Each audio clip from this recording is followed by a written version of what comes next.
පින්නතුනි සඳහන් කරනවා මොනවද මේ නොකල් 8 කියලා කියන්නේ? පින්කම් කරන්න බැරි කාල 8ක් භාග්‍යතුන් වහන්සේ දේශනා කළා. පළවෙනි එක තමයි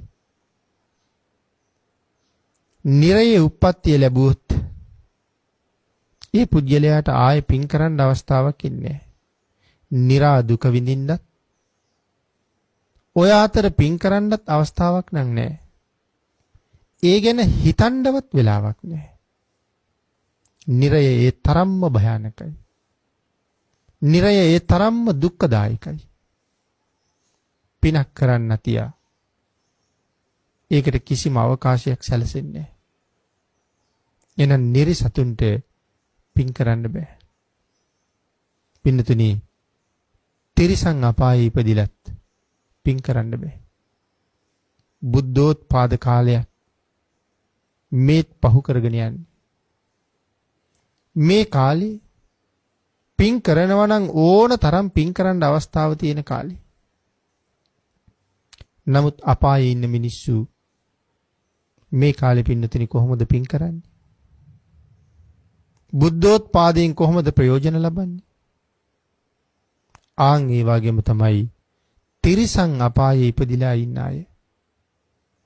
කොහොමද මේ කාලේ පින් කරගන්නේ? මේ ගෙවෙන්නේ බුද්ධෝත්පාදයක්. ඔබ හිතලා බලන්න මේ දකින්න පෙනෙන්න ඉන්න ඕන තරම් තිරිසන්. මොනවද ඒගොල්ලන්ට කරගන්න හම්බෙලා තියෙන පින්කම්? මොනවද ලැබිලා තියෙන අවස්ථාව? කුසලේ නමින් කළ හැකි කිසිම දෙයක් නැහැ.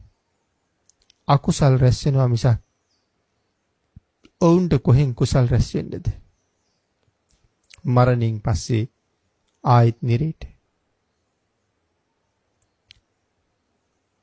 තිරිසනෙක් හැටියට රැස් කරගත්ත මහා කුසල කර්ම ගොඩක් විතරක් තියෙනවා.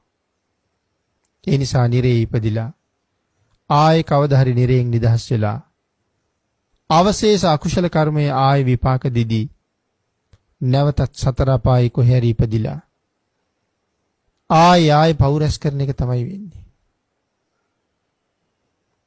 බුද්ධාන්තරේ පහ වෙලා යනවා කියලා උන්ට අවබෝධයක් නැහැ. පින්නතුනි තිරිසන්නුන්ට විතරක් නෙමෙයි වර්තමාන නම් හුඟක් මිනිස්සුන්ටත් මේක බුද්ධාන්තරයක් බව අමතක වෙලා.